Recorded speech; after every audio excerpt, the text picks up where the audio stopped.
Hello guys, स्वागत है आपका एक और न्यू और शानदार वीडियो में। तो जैसा कि आप लोग टाइटल और थंबनेल देखकर समझ गए होंगे कि आज की इस वीडियो का टॉपिक क्या होने वाला है। तो जी हाँ, मैं आपको बताने वाला हूँ कुछ ऐसे टॉपिक्स जिनके अकॉर्डिंग आप अपनी रिक्वायरमेंट के हिसाब से कोई स्मार्टफोन चूज़ कर सकते हैं। तो जल्दी से जल्दी शुरू करते हैं इस वीडियो को बिना टाइम वेस्ट करते हुए। तो सबसे पहले पहला टॉपिक आता है, पहला पॉइंट आता है बजट। मतलब आपका बजट कितना है, आप कितने रुपए तक खर्च कर सकते हैं अपने स्मार्टफोन पर। तो पहले जैसे कि आपका बजट 8,000 रुपये तक का है, या फिर 10,000, 12,000, 7,000 तक, 20, 25, 30, 50 या फिर 1 लाख तक का भी हो, या फिर 1.5 लाख तक का भी हो सकता है, या फिर इससे ज़्यादा का भी हो सकता है। वो आपके ऊपर डिपेंड करता है कि आप अपने स्मार्टफोन पर कितना खर्च कर सकते हैं। फिर दूसरा पॉइंट आता है आपको, मतलब उसका लेने का मोटो क्या है, मतलब आप उसे क्यों लेना चाहते हैं। यानी कई लोग होते हैं जो गेमिंग के लिए लेते हैं, वीडियो एडिटिंग के लिए लेते हैं, फ़ोटोज़ के लिए लेते हैं, या फिर ऐसे ही सिर्फ शो ऑफ के लिए लेते हैं। तो पहली बात करें गेमिंग की, तो गेमिंग में आपको ऐसा स्मार्टफोन मिलेगा जिसमें आपको प्रोसेसर तो अच्छा मिलेगा, लेकिन गेमिंग जो फ़ोन आएगा उसमें आपको कैमरा क्वालिटी या फिर कैमरा की जो इन कैमरा पे आपको इतना ज़्यादा अच्छा काम करा हुआ नहीं मिलेगा। और अगर कोई सेल्फ़ी लवर है तो सेल्फ़ी में और रियर दोनों ही कैमरा आपको अच्छे देखने को मिलेंगे। अ, जो कि इमेजेस लेने के लिए जो कैमरा फ़ोन आते हैं उनमें आपको दोनों ही कैमरा रियर और फ्रंट दोनों ही अच्छे देखने को मिलते हैं, जैसे ओप्पो और वीवो। इनके ज़्यादातर स्मार्टफ़ोन्स सेल्फ़ी लवर्स के लिए बनाए जाते हैं। और गेमिंग स्मार्टफ़ोन की बात करें तो वह आईक्यू हो गया, आरओजी फ़ोन हो गया एसुस की तरफ से आने वाला। और तीसरी बात आती है वीडियो एडिटिंग। तो वीडियो एडिटिंग में आपको ज़्यादा रैम की ज़रूरत नहीं है, आपको प्रोसेसर उस जिस प्राइस में आप लेना चाहते हैं उस प्राइस में आपको अच्छा प्रोसेसर चाहिए, लेकिन आपको स्टोरेज और रैम की इतनी ज़्यादा ज़रूरत नहीं है। आपका 2 GB और 32 GB मेमोरी वाले में भी स्मार्टफोन में काम हो जाएगा। और फिर अगली बात आती है ब्रांड। मतलब कई लोग ऐसे होते हैं कि उनको सिर्फ नोकिया का स्मार्टफोन लेना है, सैमसंग का लेना है, एमआई का लेना है, या फिर रियलमी का लेना है, या फिर वीवो, ओप्पो, जितने भी स्मार्टफोन है आपकी एक फेवरेट ब्रांड होते हैं कि आपको उसी ब्रांड का स्मार्टफोन लेना है। तो फिर आप उस बजट में जाके उन सभी स्मार्टफोन को देखें जो उस बजट में आपकी फेवरेट ब्रांड की तरफ से आते हैं। फिर उन सभी स्मार्टफोन को अपने हिसाब से चूज़ कीजिए कि आप किस चीज़ के लिए लेना चाहते हैं, सेल्फी के लिए, फ़ोटोज़ के लिए, गेमिंग के लिए, वीडियो एडिटिंग के लिए, आप किस चीज़ के लिए लेना चाहते हैं। फिर अगली बात देखिए कि आपके हिसाब से कितनी रैम एंड स्टोरेज आपको कंपेटिबल होगी। मतलब आपको अगर गेमिंग करनी है तो आपको ज़्यादा रैम की ज़रूरत पड़ेगी, 4 GB, 6 GB, या फिर 8 GB तक की भी ज़रूरत पड़ सकती है। और उसी के साथ आपको स्टोरेज की भी ज़्यादा ज़रूरत पड़ेगी। अगर आप गेमिंग करते हैं तो आप बड़े बड़े गेम भी खेल सकते हैं, जैसे फोर्टनाइट, सीओडी। तो ऐसे बड़े बड़े गेम खेलने के लिए भी आपको ज़्यादा रैम एंड स्टोरेज की ज़रूरत पड़ेगी। तो उस हिसाब से आप रैम एंड स्टोरेज का कंफर्म कीजिए कि आपको कितनी रैम एंड स्टोरेज चाहिए। उसके बाद में आप और फ़िल्टर कीजिए, जितने स्मार्टफ़ोन आपने पहले देखे हैं उनमें से और स्मार्टफ़ोन फ़िल्टर कीजिए कि आपको आपके हिसाब से कंपैटिबल स्मार्टफ़ोन रैम एंड रोम कौन-सा प्रोवाइड करा रहा है। और फिर अगली बात आती है कैमरा एंड सेल्फ़ी।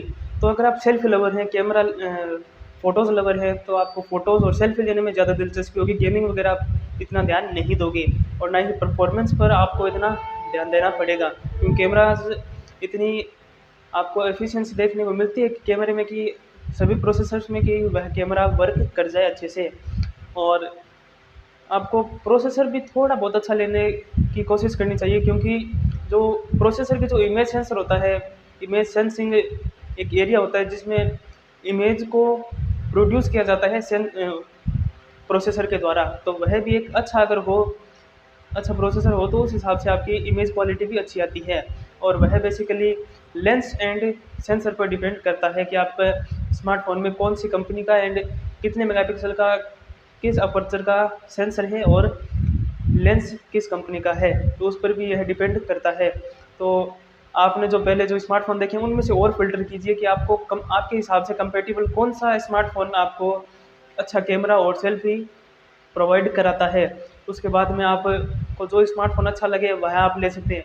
आपको लास्ट में 2 या 3 स्मार्टफ़ोन ऐसे मिलेंगे कि जिनमें से आपको एक चूज़ करना पड़ेगा। तो जैसे मैं आपको एग्ज़ाम्पल देता हूँ एक, जैसे आपका बजट है 10,000 रुपये का, तो आपको अगर आप ब्रांड देखोगे तो ब्रांड में आपको सैमसंग के थोड़े बहुत स्मार्टफ़ोन देखने को मिलेंगे, जैसे A12 हो गया, इस प्रकार का 1-2 स्मार्टफ़ोन देखने को मिलेंगे। लेकिन इनकी जो परफ़ॉर्मेंस होती है वो आपको अच्छी देखने को नहीं मिलेगी। अगर नोकिया के स्मार्टफ़ोन लेंगे तो आपको वैल्यू फॉर मनी प्रोवाइड नहीं कराते वही स्मार्टफोन। और अगर आप अदर ब्रांड का लेना चाहें जैसे माइक्रोमैक्स इन 1 आता है, वह उस प्राइस रेंज में बहुत ही शानदार स्मार्टफोन है क्योंकि उसमें आपको 48 मेगापिक्सल कैमरा दिया गया है। और इसका कंपटीटर है Realme Narzo 30A। इसमें भी आपको Helio G85 प्रोसेसर दिया गया और इन 1 में आपको G80 प्रोसेसर दिया गया है। तो जो कैमरा Narzo 30A में आपको लोअर दिया गया है 13 या 16 मेगापिक्सल का कैमरा है, और जो माइक्रोमैक्स इन 1 में है उसमें आपको 48 मेगापिक्सल का सैमसंग का कैमरा दिया गया है। और इसमें आपको डिस्प्ले वगैरह भी अच्छी देखने को मिलती है। और फ्रंट में उसमें आपको शायद 13 या 16 मेगापिक्सल का कैमरा, शायद 8 मेगापिक्सल का भी हो सकता है, मुझे कंफर्म नहीं है। और अगर आपको फ़िल्टर करने की बताऊं तो जैसे आपका बजट 10,000 का है, 10-11 हज़ार तक आप जा सकते हैं, तो आपने 1-2 स्मार्टफोन चूज़ किए। जैसे रैम रोम के हिसाब से आपको 4 GB रैम और 64 GB स्टोरेज की ज़रूरत पड़ेगी। अगर आप गेमिंग भी करना चाहते हैं तो प्रोसेसर के साथ साथ आपको रैम एंड स्टोरेज की भी ज़रूरत पड़ेगी। तो पहले 2 स्मार्टफोन आते हैं, माइक्रोमैक्स इन 1 और Realme Narzo 30A, और उसके साथ में आ जाता है Redmi Note 10। तो Redmi Note 10 भी शायद 12,000 रुपये की रेंज तक का आता है, तो वह भी आप इस कैटेगरी में इंक्लूड कर सकते हैं। उसके बाद में आपको देखना है कि आपको डिस्प्ले कैसी चाहिए, IPS डिस्प्ले और एमोलेड डिस्प्ले। तो एमोलेड डिस्प्ले आपको सिर्फ इन 3 में से एक ही स्मार्टफोन प्रोवाइड कराते हैं, जैसे Redmi Note 10। तो वह आप फ़िल्टर कर लीजिए कि आपको अगर डिस्प्ले में आप कोई भी चलेगी, तो उसके बाद में आप देखिए प्रोसेसर, आपको कौन सा प्रोसेसर दिया गया है। तो प्रोसेसर के मामले में माइक्रोमैक्स इन 1 है उसमें आपको Helio G80 प्रोसेसर दिया गया है मीडियाटेक का, और जो Narzo 30A है उसमें आपको इसका हायर वेरिएंट यानी Helio G85 दिया गया है। तो प्रोसेसर के मामले में आप Narzo 30A को एक साइड में रख सकते हैं, वह आपकी गेमिंग के लिए अच्छा हो सकता है। और उसके बाद में आते हैं कैमरा। तो कैमरा में आपको माइक्रोमैक्स और रेडमी दोनों में ही 48 मेगापिक्सल के कैमरे दिए गए हैं रियर में। तो आप इन दोनों में से कोई भी स्मार्टफोन परचेज कर सकते हैं, लेकिन आपको माइक्रोमैक्स थोड़े कम रुपए में प्रोवाइड हो जाता है, जैसे 10,499 रुपये में शायद इसकी करंट प्राइसिंग है। और जो Redmi Note 10 है उसकी 12 या 13 हज़ार के अराउंड ही उसकी प्राइसिंग है। फिर उसके बाद में आते हैं रैम एंड रोम। आपको मतलब जो आपका बजट है आप जितने तक बढ़ा सकते हैं उतने में आपको ज़्यादा से ज़्यादा रैम एंड रोम आपकी परफॉर्मेंस के हिसाब से, प्रोसेसर के साथ साथ आपको रैम एंड रोम ज़्यादा से ज़्यादा कौन सा प्रोवाइड कराता है आपके हिसाब से, जो कंपेटिबल होता है आप उसे देखिए। जैसे माइक्रोमैक्स है वह Redmi Note 10 की बेस वेरिएंट के प्राइस में आपको 6 GB की रैम और 128 GB तक का स्टोरेज प्रोवाइड करा देता है, जबकि उसमें आपको 4 GB रैम और 64 GB स्टोरेज देखने को मिलता है Redmi Note 10 में। उसके हिसाब से आपको देखना पड़ेगा कि आपको कौन सा स्मार्टफोन लेना है। और उसके बाद में अगर आपको मेन चीज़ देखनी चाहिए कि जो जिस ब्रांड का आप स्मार्टफोन ले रहे हैं उसकी सर्विस सेंटर्स कितने हैं, आपके एरिया में उसका सर्विस सेंटर है या नहीं है। जैसे कि रेडमी आप लेना चाहते हैं Redmi Note 10, तो उसका सर्विस सेंटर आपके निकट में है या नहीं, या फिर आपके पास में जो शहर है वहाँ पर है या नहीं, आपको वह पता करना चाहिए ऑफिशियल साइट्स पर जाके। या फिर आप Realme का लेना चाहते हैं, दूसरे किसी भी ब्रांड का लेना चाहते हैं, माइक्रोमैक्स का लेना चाहते हैं, तो आप ऑफिशियल साइट पर जाकर पता कर सकते हैं कि आपके वहाँ पर नज़दीक में एक आपको सर्विस सेंटर मिलता है या नहीं मिलता। और उसके बाद में आपको कोई भी एक स्मार्टफोन परचेज़ कर लेना है। अगर परचेज़ करने से पहले एक चीज़ मैं आपको बता दूं, परचेज़ करने से पहले जो स्मार्टफोन आपने देखा है उसका आप रिव्यू देखो यूट्यूब पर। सबसे पहले आप यूट्यूब पर मत जाना, लास्ट में जब आप एक फ़िल्टर कर लो एक स्मार्टफोन अपने हिसाब से, जो 1 या 2 स्मार्टफोन में आप कन्फ्यूज़ हो, वह आप दोनों का रिव्यू देखो यूट्यूब पर। और दोनों के बैटल भी देख सकते हो, जैसे Redmi Note 10 वर्सेस माइक्रोमैक्स इन 1, इस हिसाब से भी आपको वीडियो मिल जाती है यूट्यूब पर, तो आप वह देखिए।